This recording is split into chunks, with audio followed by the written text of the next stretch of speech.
All right, I said I was not going to make a talking video until I got to 100 subscribers, and I'm there. So, a little bit of information about my training.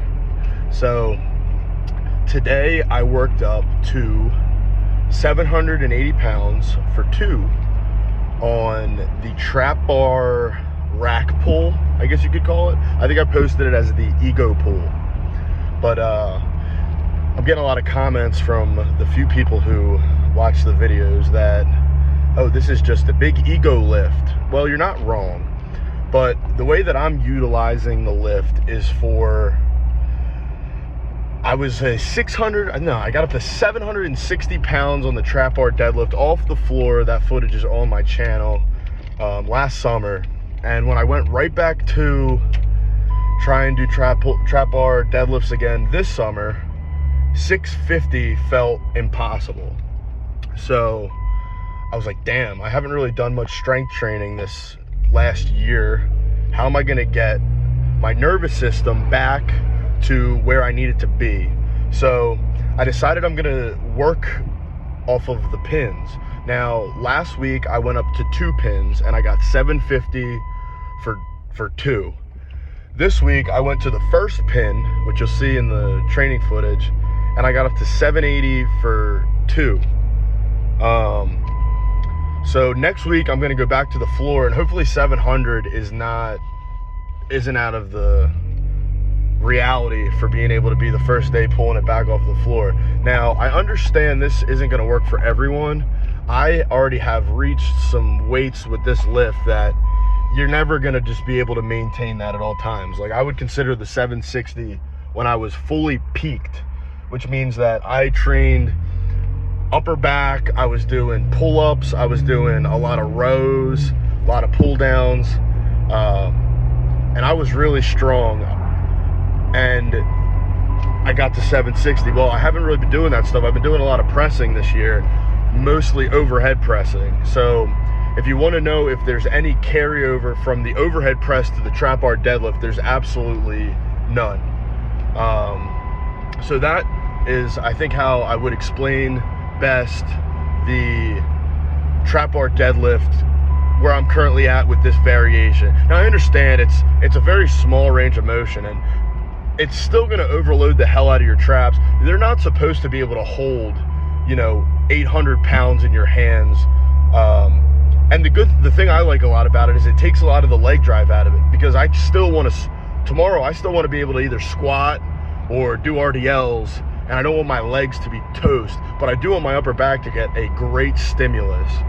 So I see this as a way I can overload my upper back, cut down the range of motion, overload the weights, and hopefully it won't be as hard on my nervous system the next time I go back to a lighter weight when I pin it back down to the floor. Secondly, the triceps, or I guess you could say the dips at work every day. I found this like, I guess it's called like a compartment rack at my work. And so I usually hate dips. Dips are one of the worst exercises for my shoulders, strictly because I do a lot of overhead press, but also because I'm a little bit broader in the shoulders than I am, than most of the dip bars that you can buy come. And when I found this like utility rack, it actually is just like super wide and super comfortable. So I'm gonna start to do some dips, I wanna say every day. Obviously yesterday I did decline bench, and today I was a little sore, so I probably only did like 100 reps throughout the day. Oh, is this guy gonna let me go? No, he's not. Nice. I'm from Philadelphia, so the driving around here is just absolutely insane. Just maniacal people on the road. But yeah, so I'm gonna start doing dips every day. I'm hoping that that'll show some carryover to my bench. I was on the road to the 405 pound bench press at some point, and I benched for like a month straight, and I went from like 340 to like 365, failed 370, but it was like right there. I had it, and then I failed. So yeah, I stopped benching this week to try and give myself a little bit of, as soon as I hit a plateau, I'll usually cool it with whatever the lift is that I'm like kind of mainly focusing on. And for the last couple months, it had been the trap bar deadlift and the bench. So now I'm gonna be focusing on the dips, the trap bar deadlift, and I'm gonna go back to the decline bench. Now, another very controversial lift is the decline bench. You're seeing a lot of people comment like, oh, the decline bench, like that's not good for anything. There's science-based bros out there that are confirming there's only 2 parts of the chest and stuff like that. Well, the way that I see it is I could overload my triceps so much on the decline bench because of how good the leverages are. Like, I can't do a lift at any point, you know, sets of 10 with 315 pounds or sets of 5 with like 365. Like, I don't have the ability to do that with any other lift, really. So I'm going to use the decline bench, take advantage of the good leverage for me, and use that to try and build up some tricep strength. Now, the one thing that is like a little tough about that is that it takes forever to get through that workout for me, just because like really greasing up the shoulders and getting them like really loose to press is the only way I feel comfortable. I'm not like a professional like power lifter or anything like that. I have a real job, so I don't want to like tear a pec just like trying to, I guess you could say, just like gain like pounds on my bench. So I'm like doing a ton of just like warming up with like a band. I do like 6 or 7 sets of just like really light wide grip lat pull downs.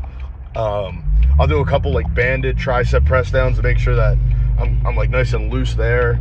And yeah, but because I don't want to overdo it with, now that I'm doing the dips, I don't want to overdo the pressing, but at the same time I can recover from the decline bench way easier than I can recover from the incline or from the overhead press or from the flat bench, if that makes sense. And I think it should, because your shoulders are just at a more advantageous position when it comes down to it.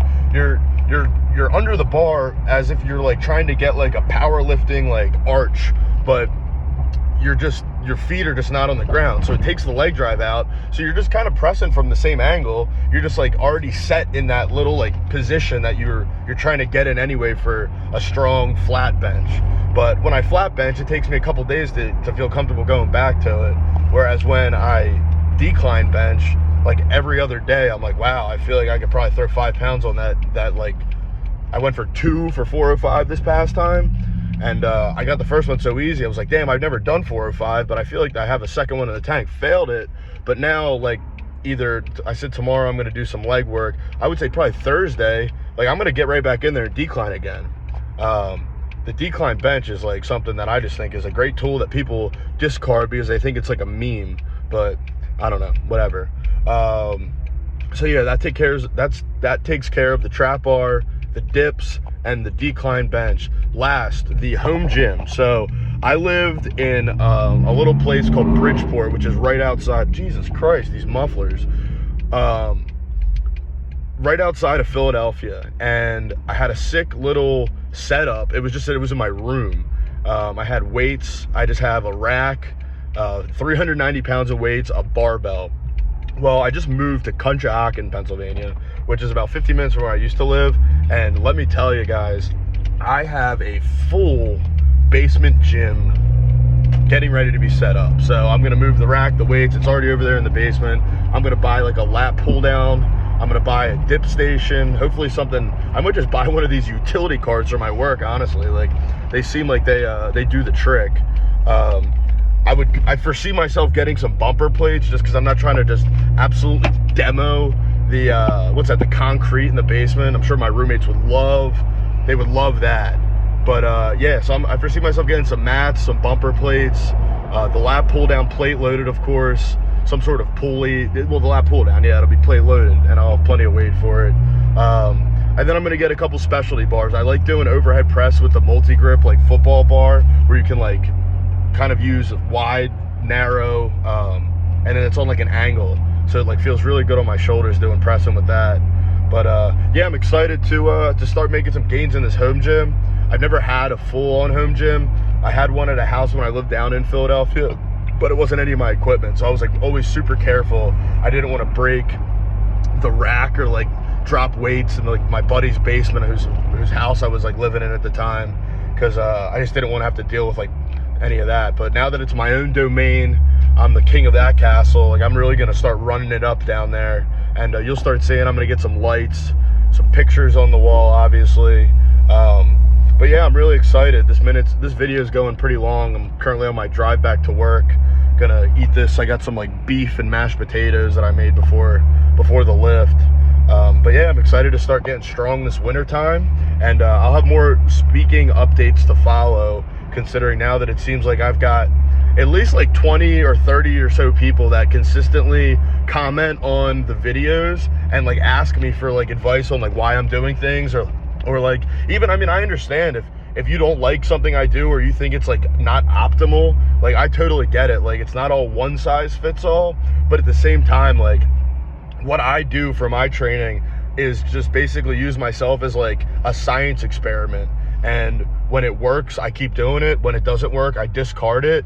And I'm currently in the middle of a few of these science experiments. So this sun is insane, but yeah, we'll see what works, what doesn't work. And then I'll continue to post the progress. And then hopefully the next time I get back on here to do some talking, we can discuss what worked, what didn't work, and why it didn't work. And hopefully it's not my fault that I'm not like eating or sleeping or like drinking enough water or something like that. I'm gonna try and like keep the external variables pretty much the same. But yeah, that's the first video you're gonna see of me doing some chatting on here. I'm currently heading back to work. That was about an hour session in the gym.